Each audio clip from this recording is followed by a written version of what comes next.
Senator Romney. Senator Kaine. Thank you, Mr. Chairman, and thanks for kicking off our 118th Congress meetings of the Budget Committee with this important topic, and thank you to the witnesses. So I represent Virginia, and it's a coastal state. Our shoreline stretches more than 5,000 miles if you include all the snaking waterways around the Chesapeake Bay and the Atlantic. And it's home to assets like the world's largest Navy base, one of the largest cargo ports in the United States, tourism destinations like Virginia Beach and historic Jamestown, as well as commercial and residential districts. The second largest metropolitan area in Virginia is the Hampton Roads area with about 1.7 million people. Hampton Roads is listed behind New Orleans as the most vulnerable community in the country to sea level rise. And this is not the only part of Virginia that's affected by climate change. We see intense rainstorms and flooding in the Appalachian region of Virginia that cause much more severe damage than they have in the past. Even though the annual rainfall hasn't changed much, it tends to come in much more violent episodes than it has in the past because of climate change. So obviously very interested in this topic.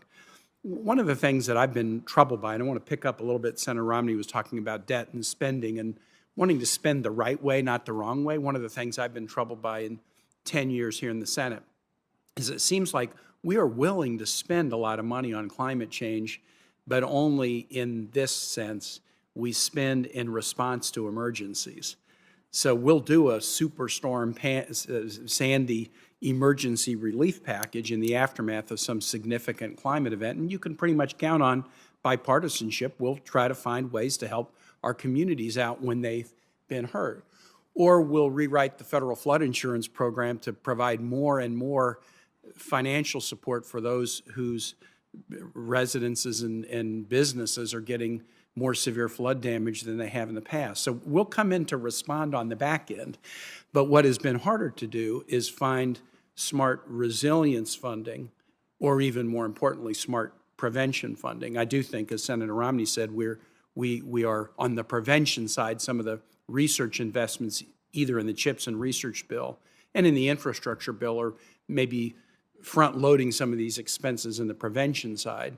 But if either of you would just have thoughts about, how should, in spending and investing, how should we be balancing between prevention, resilience, and response? And is there a way we should adjust that dial to make it more likely effective?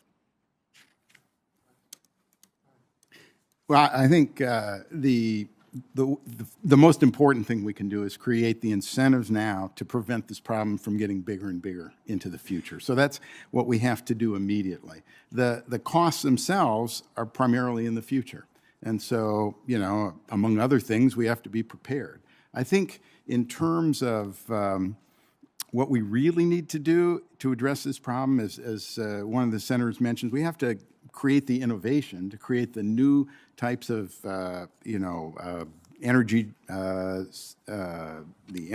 the infrastructure, the housing, and so on that will be resilient to the future that's coming. And in order to do that, in order to generate the innovation and the capital and so on, what we need is to create the expectation among investors that there will be incentives that will pay, if you have a low carbon approach, that it'll be more profitable. Can I just say a word about innovation? And then I do want to have the professor respond as well. One of the things I like is sort of a little virtuous competition in the innovation space. I know some of what we did in the IRA has made European nations kind of mad, like what you're trying to do things that will make it harder for our industries, but then they've decided, well, maybe we better up our investments as well.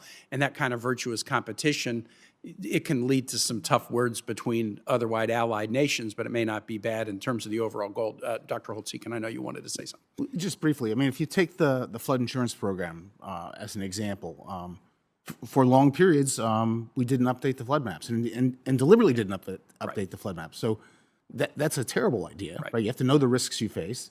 And then once you have those risks, they have to be priced effectively. And that means, in some cases, premiums that are much higher than have been historically. That becomes politically uncomfortable. Let's be honest about that. Yep. But it provides exactly the right innovation and other incentives. Don't build a house where it doesn't belong, right? Then you will not have to pay out out of the flood program when it gets hit, move businesses to places that are more secure for the future. All of that is the best kind of signal to send, and it comes from really very mundane structural things in a lot of federal programs, but we're not doing that. Thank you, Mr. Chair. Thank you very much, Senator.